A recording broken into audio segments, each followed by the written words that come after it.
NIL Now with Lauren Sisler and Kevin Jones. If you want to learn more about name, image, and likeness, you need to go to The Source. The NIL Now podcast from Headline Studio and Reddit highlights the biggest storylines with comments from key guests in the college and high school NIL space. NIL is not a cherry on top. It needs to be thought about as a part of these young men and women's future to, further their careers. You should be able to leave college with something. Subscribe to NIL Now on Apple, Spotify, Google, or wherever you listen to podcasts.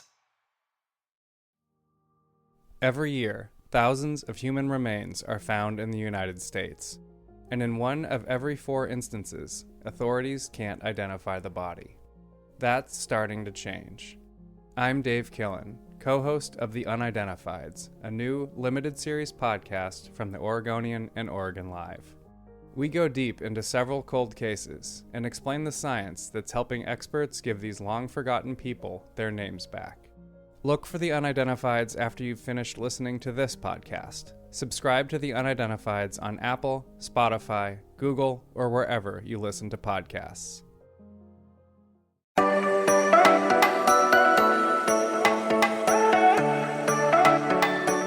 I don't know how it's Friday, but guess what, guys? It's Friday. It's, as I like to call it, Fry-yay.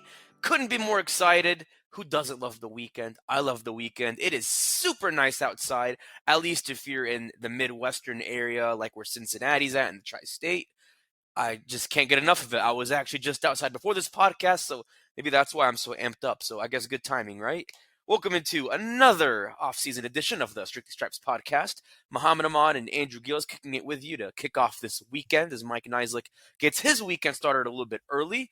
And before we get into today's topic, which I don't want to give away just yet, we have an interesting promotion we are running at cleveland.com. If you go to strictlystripes.com, we have a page, or I guess a post technically, called Why I'm a Bengals Fan. So what you, the listener, the reader, however you call yourself, what you can do is to go to strictlystripes.com, click on that post, and you literally submit your name, who you are, where you're from, and why you became a Bengals fan. Because look, whether you watched Greg Cook throw 50 years ago, if you're old enough to remember that and what could have been, or if you saw Ken Anderson in the Freezer Bowl, or you saw Boomer win MVP, or Carson through the good and bad years, or the Dalton Green era, or you didn't even start following the team until the Joe Burrow era, it doesn't matter. Everyone's got a story to tell. So go to strictlystripes.com and explain why you are a Bengals fan. And you just might get to be a part of this podcast if you have an interesting answer, because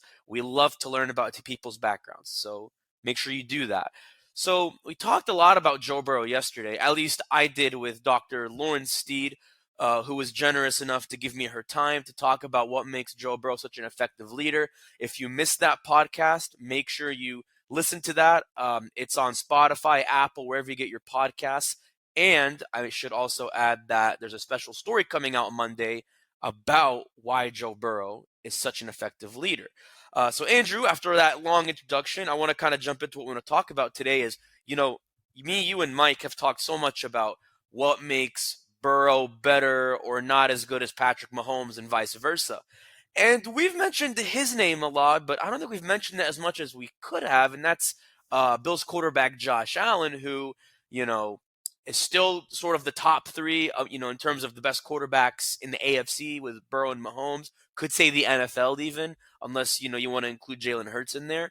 So, you kind of look at the different sides of Josh Allen, which we've talked about and which we haven't talked about. And I guess maybe a broad but simple question to sort of open this up is, when you think about Josh Allen and Joe Burrow, just looking at their 2022 seasons side by side, what makes them the most similar in your eyes?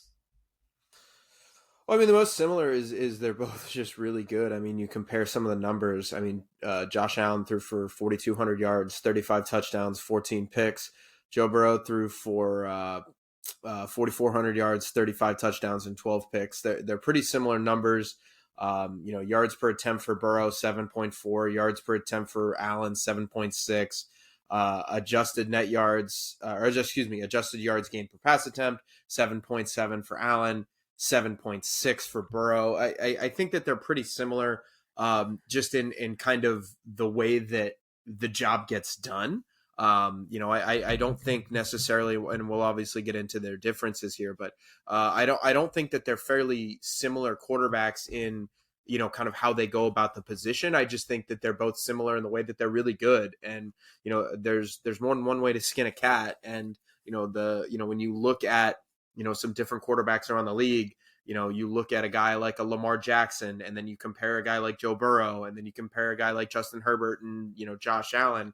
Like, they all have a few different qualities, and, they're all still really good. So, I think that, one of the similarities is that, they can both get the job done in their own kind of respective ways. I think if you kind of talk about one respective way that joins them together, I think, and this sounds kind of funny, but it's true, like they're both really big. I mean, Burrow's 6'4", Allen is 6'5". Granted, Allen's a little bit bigger in the sense of like he's 6'5". I think he's about 230. Burrow's kind of more towards the 215, 220 side, but they're both really big, which kind of allows them to scan the field better with that advantage. It allows them to be as fluid as they are, both with their legs and their arms. And I want to kind of talk about their legs later in the show, because that by itself is, I think, a very fascinating discussion. I think what's very similar to me, though, as far as like being fluid with their throws, is I think about that throw Joe Burrow made to Jamar Chase in the AFC Championship, fourth quarter. It's 4th and 6. You're taking a huge gamble, down by 7, and you throw to Jamar in double coverage, and he brings it down, and then you score a touchdown on that drive. There were so many times where it almost felt like Josh Allen made those same throws. Like, I don't know how this maybe compares to Mahomes or like a Herbert, like a Justin Herbert, like you said, but I really do believe those are two guys who can just nail, passes in cover 2 in double coverage. And it's not just with Jamar Chase. Like, Burrow can do it with T. Higgins. He's even done it occasionally with Tyler Boyd. And obviously, I think with Allen, I mean, most of the time it was obviously with Stephon Diggs. And a good part of it also was with Gabe Davis. I think maybe there could have been better production from Davis that maybe Davis didn't have. But, I mean, when he was productive, I think you saw a lot of that in double coverage. I mean, like, if you're looking at both of those guys, like throwing the ball up in the air in like tough situations like that, like who do you like better? Like, is it kind of hard to say, or do you feel like it's just really similar? Between which two Burrow guys? and Allen. I mean, I'm sorry, I'm confused as the premise. What do you mean? Like if you're, you want to have a quarterback who can throw the ball up, like in a tight situation where like your receiver's doubled up, like Jamar Chase is doubled up, Stephon Diggs is doubled up. Like who do you trust more in that situation to get the job done? Would you say it's Burrow or Allen? Neither, and also both of them. I think that if it's closer to Safe the line bet. of scrimmage, I trust Burrow. I think I would trust Burrow a little bit more on touch passes, on passes that you can, the best throw I saw Burrow make all year, in my opinion, was actually a throw that was technically an incomplete pass. It was that throw he made to Jamar Chase In the back of the end zone in Buffalo. Yeah, in Buffalo. Yeah, there was a Bengals staff member who was in the press box who screamed. I think, and the rules for the press box are that you have to be quiet and you have to be professional. And I think, one of the Bengals football guys, football operations staff guys, he got a little overexcited and he just kind of blurted it out. I mean, it was one of the better throws you could possibly imagine in that situation. So I think of a throw like that, in those type of situations, I lean Burrow. If you got to throw the ball down the field, you take Allen. Like if your job is saying, all right, your number one receiver is running a 9 route, your number one receiver is going deep down the field, and you need a guy to throw it over the top of the corner and across from a streaking safety, I'm taking Josh Allen. And I don't think that's any slight against Burrow. And I don't think that's any slight against Josh Allen to say that I'd rather Burrow in kind of those short yarded situations. I just think, kind of how, like I said, how they approach the position is so different and so unique that Allen's arm is a bazooka, and nobody's gonna dispute that, right? Nobody's gonna say that Joe Burrow has a better arm than Josh Allen, a stronger arm than Josh Allen. I mean, like, no, that's just objective fact to say Josh Allen can throw it a mile. And so yeah, I mean, if I had to kind of pick between a guy who you have to win with shorter routes, I'm taking Burrow. But if I want to win on a big play, I'm taking Allen. So if you actually want to get specific as far as like, throwing the ball deep or, throwing it 20 plus yards, like I kind of looked at PFF to see, where does Burrow compare to Allen? So last year, and this is postseason and regular season combined, Burrow had 10 interceptions and only 2 picks when throwing the ball 20 plus yards or, making a completion 20 plus yards downfield. And he had like a 96 grade on PFF. Like he was, I mean, I know Allen is a bazooka, but Burrow was pretty close. Allen was pretty good too, though. He was a little bit more of a gunslinger, though, because he had 12 touchdowns, but he also had 7 picks. He had like a 93 grade. As far as like how frequently they throw downfield, it wasn't much different. So 16% of Allen's throws were all the way downfield.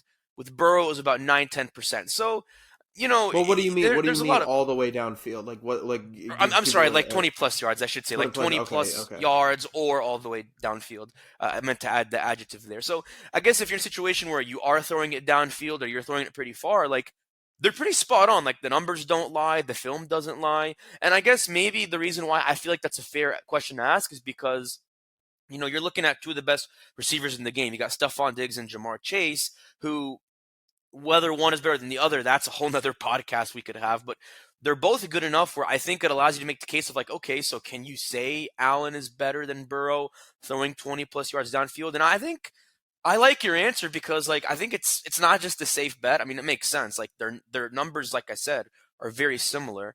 And they've proven in those situations they can win on, the home run balls or, contested catches and contested throws. But here's a more interesting question to look at.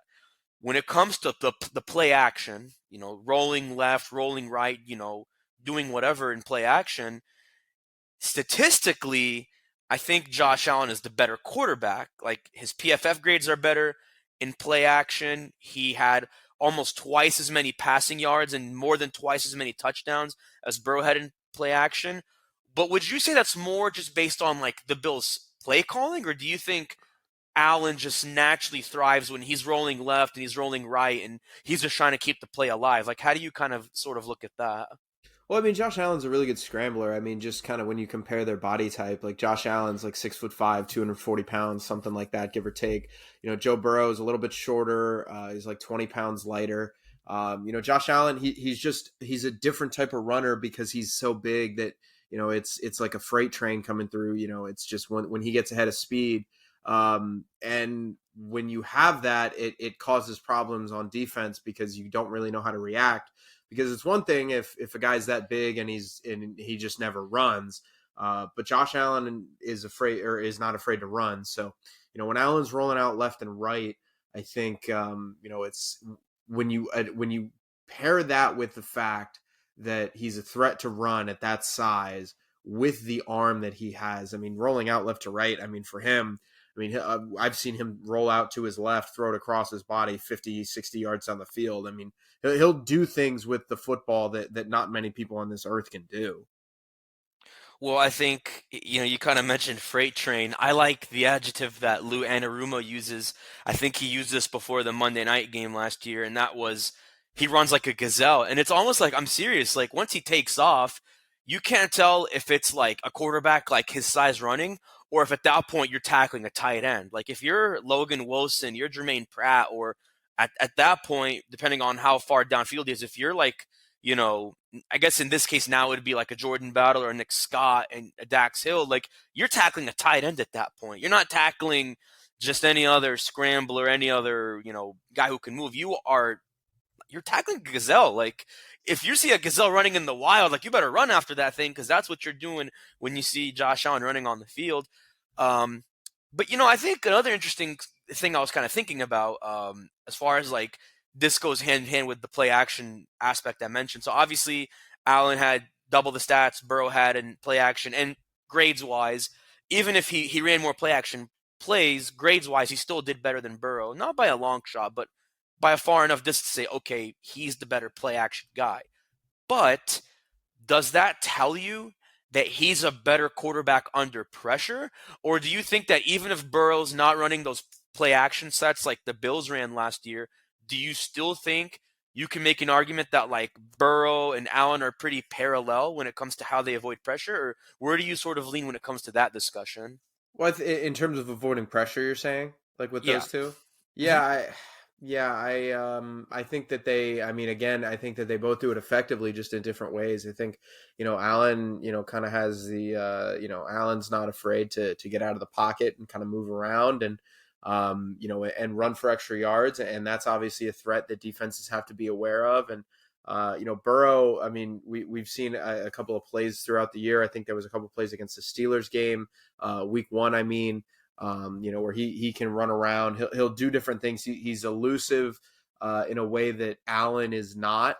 Burrow can get out of pressure and kind of stay within the pocket and do those type of things where Allen, if he senses pressure, he can go and he can move out of the pocket. So in terms of kind of dodging the rush and things like that, I think Allen is just, he's so unique. He's a unicorn in that regard because there's not many guys that are his size that move like him, and he uses that to his ability. And I think that that's obviously a credit to Josh Allen and kind of what he can do.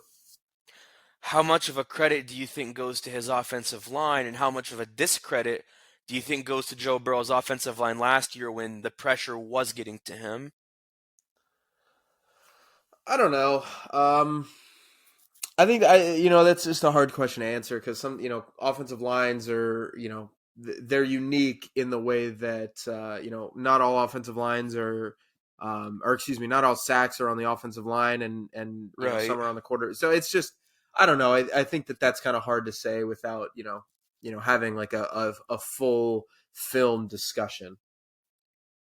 I think if you're looking at the first half of the season, I would put it more on the offensive line because, and I'm not saying it's like on them directly, but I'd say it's more on the way things were sort of clunky.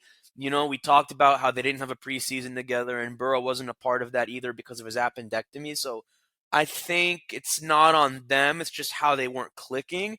Now, if we're talking like after the bye week, I would say you could, and even though Burrow took less sacks at that point because the offensive line got better, I think it's also because you could say he got better with avoiding sacks. Like he was saying earlier this week that one of the best things he learned about himself last year was like, learning how to not take sacks.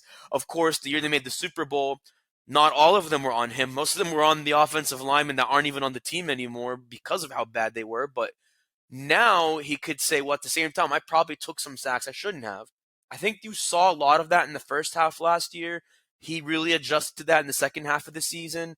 And of course, unfortunately, it kind of caught up to him towards the end of the year when Lyle Collins and Alex Kaplan and Jonah Williams all got hurt. But at the same time, I mean, he took fewer sacks. So he really did kind of learn his lessons there. And I think that's what's so interesting about next year is now that he has Orlando Brown and Alex Kappa is going to be healthy, and whether you have Lyle Collins or Jonah Williams at right tackle, like you've got depth at right tackle that you didn't have 2 years ago. So I think like do you think at this point like Burrow is going to take the fewest sacks he's had in his career just based on having those guys and just based on what he said about learning not to take certain sacks? I think that's a fair point to make. Year one, he obviously was injured, 10 games in, but in the 2021 season, he got sacked 51 times, got sacked 10 less 70 times. if you include the playoffs. 70, right. And, in the regular season, that's 51 still a ridiculous number. Obviously 70 is insane too. That everybody remembers that Titans game in the divisional round, but 51 sacks in 21, 41 in 22. I think it's fair to say that he's going to be brought down less. I think there's his sack rate was significantly lower this year than it was in 2021. He attempted like 80 more passes or something like that. And, he was sacked 10 less times. So the offensive line did get better. And I think it's more than just the offensive line because, all sacks are not created equal. And a sack on 3rd and 10 at midfield, when you lose 4 yards, a sack on 3rd and 10 is not bad. You know, if the end game is okay, well, we were going to punt anyway. A sack on 1st and 10 when you can get rid of the ball and kind of save the drive a little bit, that's different. So, it's hard to say. I would assume yes, but I think Burrow's kind of talked about this as well, where I think he mentioned it actually this week when we talked to him. There's just a way to kind of understand the game a little bit and kind of know when to get rid of the ball and know when it's okay to eat it and take a sack and know when, you have to try and make something happen. So I say yes, but we'll have to see. I just think that, if you can look at his stat line and say he took 4 sacks today, wow, those are crazy, but on one of those plays, I don't know, Alex Kappa gets beat, and then the other 3 are coverage sacks where the offensive line did a great job, and Joe Burrow, he just couldn't find anyone open. Yeah, I think the verdict will be out on that in just a couple more months because, we're already more than halfway through the month of May. But when we come back, we're going to keep looking forward to the 2023 season, talk about more attributes that compare and contrast Burrow and Allen and who we think is going to come out on top next year as far as being an MVP favorite. But before we do that, I want to remind you guys to sign up for our Strictly Stripes newsletter. It's very easy. It's free. It's in your inbox every morning. You get the best reporting from me, Mike, and Andrew.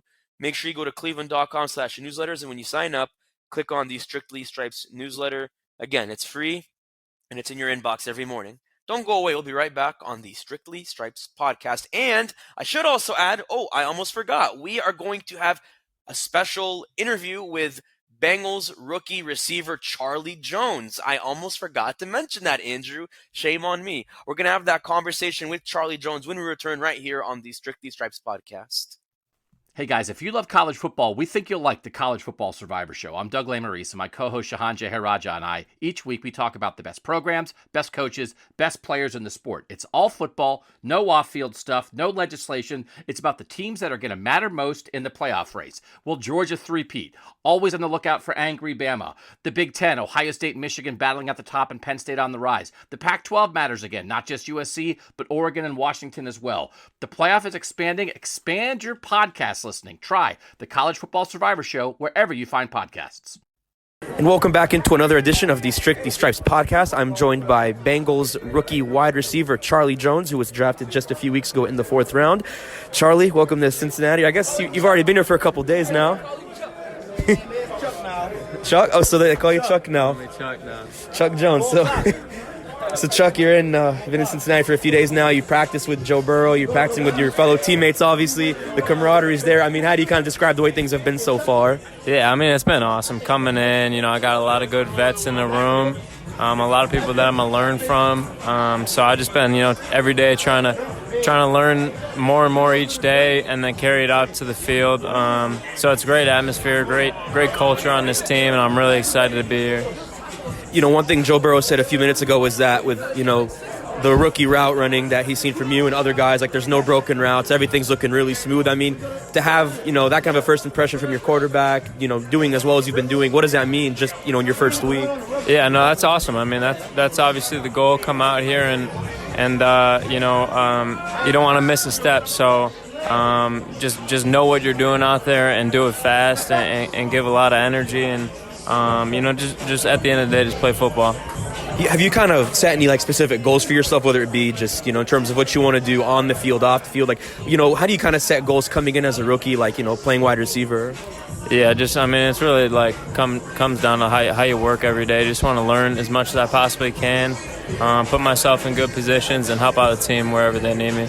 And having 2 elite receivers like these guys next to you, what do you kind of learn from guys like that? And, how has that really just been so far? Yeah, it's been awesome.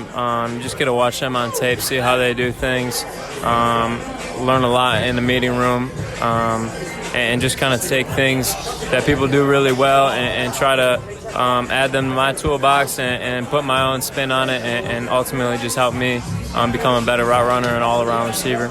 I don't know if you were asked this last week or whenever you were drafted, but like how much did you kind of watch the Bengals just on Sundays? Like if you watch football on Sundays, how much did you kind of watch their offense on Sundays? Yeah, I mean, I watch them a lot, just as, a casual fan, someone who enjoys watching people who are playing at the highest level, executing really well, and the Bengals are definitely one of those teams. So even before I was here, I've been watching this receiver room and this offense for a while. That year they made the Super Bowl 2 years ago. What were kind of your impressions from that? Like what stood out to you from that offense? I thought they were just clicking on all cylinders. Looked like they were enjoying themselves out there and competing really, really hard and at the highest level. So, it's cool to see. What's it been like working with Troy Walters, your new wide receiver coach? What has he kind of taught you just, in the short time you've been here already? Yeah, a lot. Before I got out here, we had a lot of install meetings, so obviously have to learn a lot of different plays. Kind of forget about the things, at Purdue and try to learn a whole new offense. So he's been really, really good with that and been really detailed with the rookies, which has been awesome. I know you talked about this already, but like playing in that pro-style offense with Jeff Brom, you talked a little bit about how it's going to help you, but how have you kind of seen maybe similarities with that offense and what you might expect from this offense, with Zach Taylor and Brian Callahan? Yeah, I think, obviously it's a little bit different, but I think coming from an offense like we ran in Purdue, there's a lot of similar carryovers. So I think that set me up for a little bit of success. My last question, Charlie, kind of an off-the-field thing. What do you like most about Cincinnati already, just as a city? Yeah, I've only been out here a few days, but I'm really liking the city. The people around here are really friendly. I haven't really, been out to too many different restaurants or anything, but the ones I have been to have been really good, which is always a plus. So I'm definitely enjoying my time out here so far. No shortage of good restaurants around here, I can tell you that. That's Charlie Jones, Bengals 4th-round draft pick, rookie wide receiver. Charlie, appreciate your time, my friend. Appreciate it. Thanks. We'll be right back on the Strictly Stripes podcast. All right, thanks for staying with us on the Strictly Stripes podcast. So we talked about everything that made Josh Allen and Joe Burrow very similar but very different last year. We heard from Charlie Jones talking about being with Joe Burrow now, so we'll see what kind of an impact he has next year, depending on the role the Bengals put him in as a rookie. But before we get into the other side of Josh Allen and Joe Burrow's comparisons we haven't talked about, make sure you sign up for our Cincinnati Football Insider Subtext service. We've been texting fans all week before we have even put anything out on the web, on Twitter, pen to paper, you name it. We text our subscribers the best insights, opinion, analysis they need to know before it hits any other form of outlet, or I guess any form of distribution where we put information out there. So, Andrew, we've been texting folks all week. We've had a lot of great discussions about, Joe Burrow's contract negotiations. I mean, what do you like about texting on subtext? Like, why do you like to engage with our subscribers, and why is it fun for people to sign up? Well, yeah, I mean, it's always good to kind of hear kind of what people have to say. I mean, I've always kind of viewed this as we don't write for ourselves. We write for Bengals fans and what you want to know. Or maybe, one of my favorite things is when somebody says, I didn't know I needed to know this, or I didn't know I would care about this so much, or something like that. So, I love kind of interacting with them, hearing what they have to say. And, if you subscribe, you get to, I say this all the time, you get to cut the line on Twitter, basically. You get all of your Bengals content kind of in one place. You get to hear from Mike, Muhammad, and I. We'll tell you what's going on with the Bengals. We'll give you news. We'll give you updates. We'll have fun on there. We'll give you opinions. We'll give you analysis. We'll give you kind of everything. And I just think it's a really fun place to kind of join and, kind of aggregate your Bengals content into one area. Join the Cool Kids Club by going to cleveland.com/Bengals and click on that blue banner at the top of the page. So we talked a lot about, I like how you described Josh Allen as like a freight train. I called him a gazelle, and he's got a bazooka of an arm. And I want to sort of pick back up with that point. You look at the rushing numbers, and it's very obvious. Andrew, I don't know if you know this, but I was looking at the PFF grades because I'm a very big PFF guy. I've loved PFF, honestly, ever since I joined this job because I'm really into those kinds of numbers and the stats. Did you know that if you take wide receivers, quarterbacks, NDS, running backs, and you aggregate the best rushing grades in the NFL, Josh Allen had the best one. Better than Nick Chubb, better than Derrick Henry. He had the best rushing grade on PFF. Like, do you believe that when I say that?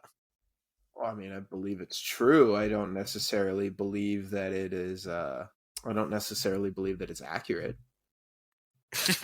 Well, Like, sure, yeah. The I don't accuracy think is it's different. like I'm sure that it's right. Like, I'm sure that you're quoting the statistic correctly. I just I just don't think that I just don't think that that's necessarily the best way to look at it, because quarterback rushes are so much different than running back carries. Oh, of course. Oh, no doubt. No doubt. I am by no means saying that Josh Allen could line up in Derrick Henry's spot, but it proves the point that, like, the guy could move. Yes, there's wiggle room to debate how solid those numbers are. I'm totally with you, but he could move. I mean, he ran better than any quarterback last year, better than Patrick Mahomes. Like, I mean, Patrick Mahomes was in the top 10, don't get me wrong, but, like, he still ran better than Mahomes. I mean, there's a huge gap between him and Burrow because Allen's grade was a 92 as a rusher, and then Burrow's was like a 78, which isn't bad either, especially if you're a quarterback, right? But Burrow's like, 49th in rushing on PFF. So there's a very wide gap between the two. At least when you look at it on paper, there's a very wide gap. I mean, Allen had twice the rushing yards, had 2 more touchdowns than Burrow on the ground. But here's the thing, though. Yes, a lot of this goes back to Allen being built differently. It goes back to just maybe the schemes that they run where there's more play actions. And because there's more play actions, it gives him more opportunities to roll right and roll left and scramble for the first down. But there's something I really think about with Burrow, which is that ever since his rookie year, like ever since he got hurt, he's never been like the actual rusher he was in college. Like if you look at his LSU film and his rookie year film before he tore his ACL, like he's gotten better since then, like since he rehabbed his knee and he rehabbed his injury, but he even kind of admitted like, yeah, I could be a lot better. Like he kind of said something along the lines of like, I'm getting to that 100% of my old self with running with my legs. Like I'm by no means saying that Burrow's going to outmatch or outduel Allen as a rusher next year, but do you think he can close the gap far enough with Josh Allen as a runner? No. No? I mean, Josh Allen, one of the reasons that I said what I said about the running backs and kind of the PFF grades and stuff, in terms of yards per carry, the top 4 leaders in the league this year were all quarterbacks: Justin Fields, Lamar Jackson, Josh Allen, and Daniel Jones. Then you get to a running back in Khalil Herbert. So it's just you're able to run with more space as a quarterback, and I just don't think that that's Burrow's game. And nor should it be. I think the less kind of quarterback hits you can get on Burrow, the better. You don't want him to take many hits. I think we've seen him kind of do a lot of different things that are unique in terms of how he can move. But again, like I think back to the play in the AFC divisional round, where it was like the end of the half. I think they're trying to get close to midfield for either field goal attempt or kind of a Hail Mary. And, we had a nice scramble. I think he probably gained like 20 yards. I don't remember the exact details, but, had a nice gain, got out of bounds. Or maybe he did, I don't remember, but it was a nice run towards midfield. And, that's going to be where Burrow runs the ball. I mean, he had 257 yards in 2022, 3.4 yards per attempt. That's not a lot. And especially when you compare that to a guy like, Josh Allen, who's averaging 6.1 yards per carry. That's too much. I think, like you said, he's not going to match that. Like Burrow's not going to match that, but, just based on the offensive line and just based on, a lot of the things that we mentioned with, can he get better? Is he going to keep getting back to that 100% shape? Like he can definitely, I think he will build on his numbers from last year. Like I think he'll run the ball more when he's able to. He'll get more yards. He might even score more touchdowns. But like you said, I mean, it gets to a point where it's not a knock on Burrow, but like Burrow can't grow another inch. And I mean, he could gain a few more pounds, but like he doesn't need to because, with how svelte and built he's looking, like I don't really think that that's a thing where it's like, oh, he needs to get bigger and bulk up like Josh Allen. Like, no, I think they're just physically different. Like, and I think at that point you can't completely mirror the other. Like one can't completely mirror the other. And I kind of had to realize that as I sort of like watched their film a little bit, just during the offseason the last couple of weeks. But, speaking of kind of the physical makeup and the buildup, I wanted your kind of take on this. I think you mentioned this towards the end of the year when we were doing our wrap-up podcast in Buffalo. Obviously, Josh Allen played the second half of the season with a partially torn UCL and, some injuries there with his ligament, and obviously it impacted him. It impacted his mechanics. He had a brace on his arm, so that he could get through the season with the hope of not significantly injuring it more. I mean, I think what's impressive is his numbers weren't far off from Burrow's. Like, he only threw 200 fewer yards. They had the same amount of touchdown passes in the regular season, like 35 touchdowns each.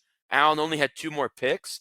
If he did not hurt his arm, like if he never had that UCL injury, do you believe Josh Allen would have been leaps and bounds ahead of both Joe Burrow and I guess maybe in this case Patrick Mahomes? If Josh Allen didn't get hurt this year? Like if he didn't hurt that arm, like do you think he would have been like a runaway MVP at that point? No, because runaway is such a hard thing to kind of quantify. I like Patrick Mahomes was unbelievable. He led the Chiefs to a 14-3 record.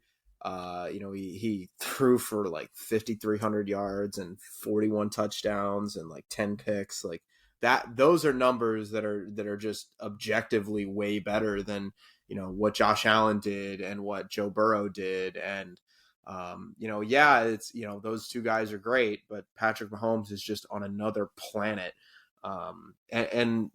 Again, I think there is kind of that argument to be made of, okay, well, Patrick Mahomes is the best quarterback in the league, but what happens if they go 11-6 one year and the Bills go 14-3? Like, is that grounds to give Josh Allen? I don't know, but yeah, if he's healthy, I am curious to see kind of what he looks like this year, because I do think, you saw him at the beginning of the year. The Bills they were a war machine. They beat the snot out of the Rams, which didn't look that impressive, as the year went on. But, then they beat the Titans. They beat the Ravens. They beat the Steelers really good. They beat Kansas City on the road. Like they were really, really good early. And then they kind of faltered a little bit. I know they had a big winning streak at the end of the year, but I am curious what that looks like if, I remember they beat the Bears only by a few points. They beat the Lions, they beat the Lions by a few points. They beat the snot out of the Bears. I wonder what their outlook looks like if Allen is fully healthy. Yeah, I think that would make for... It's a good question. I don't know. Yeah, I mean, runaway is probably not the right word. Like, I'm not saying he was going to go full on Lamar Jackson 2019 mode and like unanimously win it. But I mean, even though he got like a runner-up vote, I think one vote could have turned into a couple.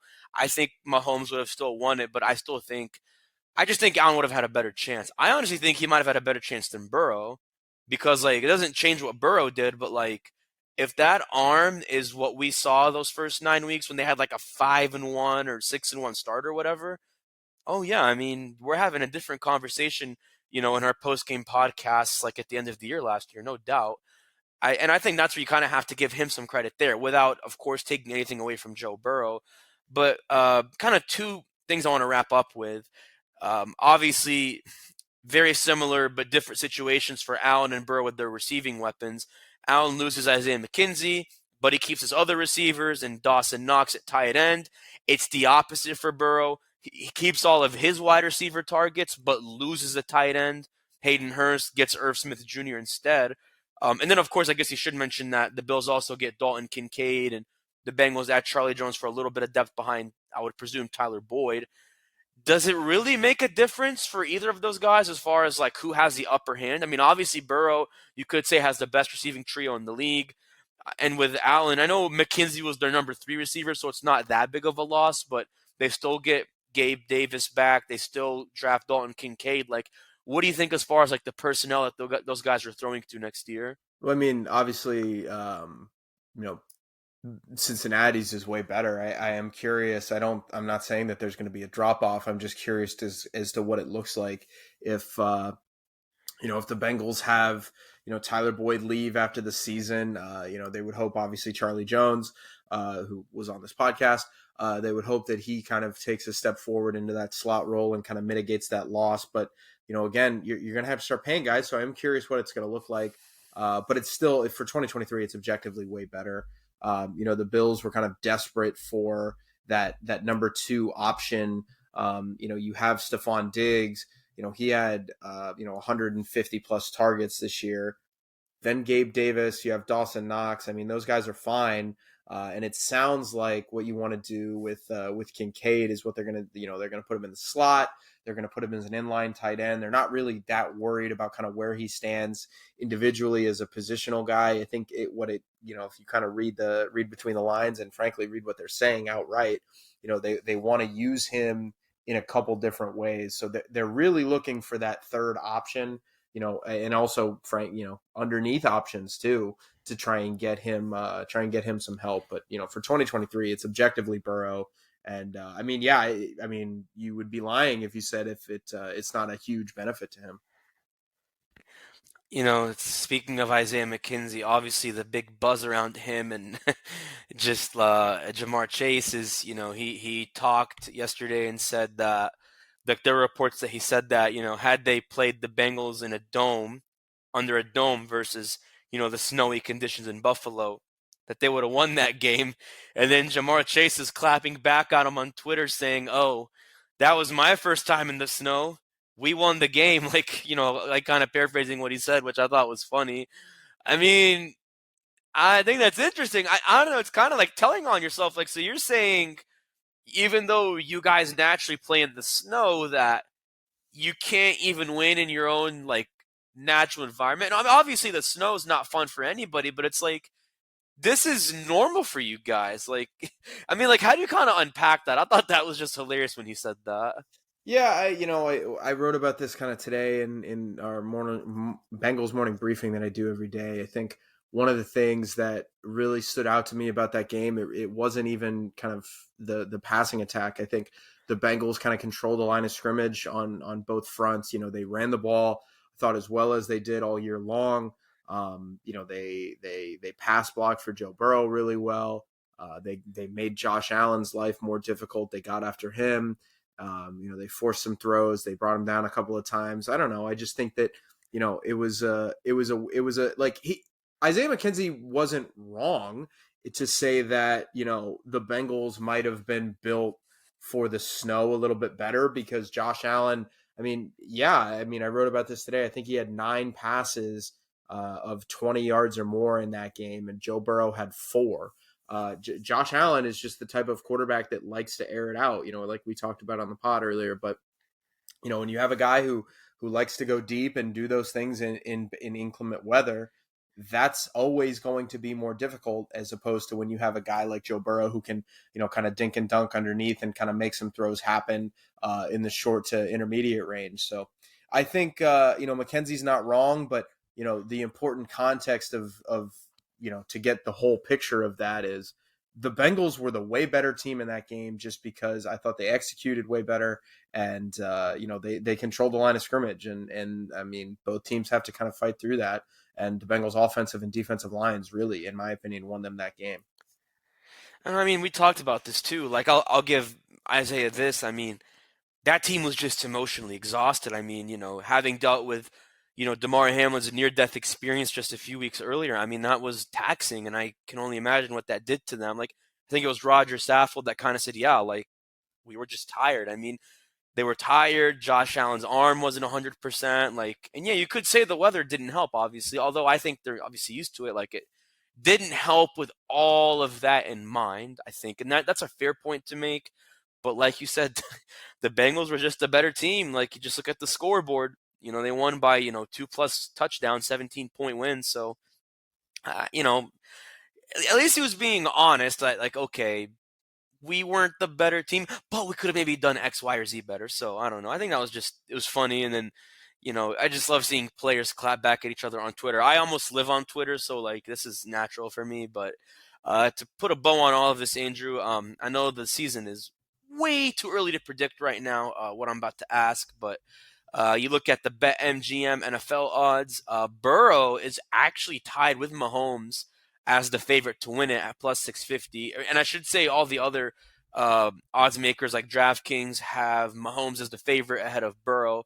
But in this case, it's Burrow tied at plus 650, and then Allen is right behind them at plus 750. It was the opposite last year. I think Allen was the preseason favorite. I don't remember the odds off the top of my head, but of course, this is way too early. I mean, we're not even 2 months from training camp at this point. Do you like where that is right now? Like, do you feel like that kind of suits everything we just talked about today? Yeah, I mean, those three are probably the best. Mahomes, Burrow, Allen. I would kind of, I would feel comfortable with those guys being the top three. Because like we talked about during the year, there are three qualifications to winning MVP. Essentially, you have to beat one, you have to be a quarterback. Two, you have to be on a good team. Those guys are obviously good quarterbacks that are going to be on good teams. And I think that it's fair to call those guys the favorite. Personally, like if I were to tell you what to bet, I would tell you to bet Mahomes just because it's Patrick Mahomes. But if you're looking for long shots, I don't know if Burrow or Allen is actually probably the smartest betting play. And we'll talk about that as the offseason goes along. But in terms of the top three, those are, I think those are your best choices. And we're going to talk a lot more about the lay of the land in the offseason with where the Bengals rank amongst, Super Bowl contenders and where Burrow fits in that picture, where the offense and the defense and other big names fit in that picture. And we're going to keep having more of these awesome interviews we've had, like with Charlie Jones. We had Cal Adamitis this week. We also had Chase Brown. So if you want more of those interviews, keep following along with us right here on the Strictly Stripes podcast. But once again, for myself and Andrew, I'm Muhammad Ahmad. Go out, soak some sun,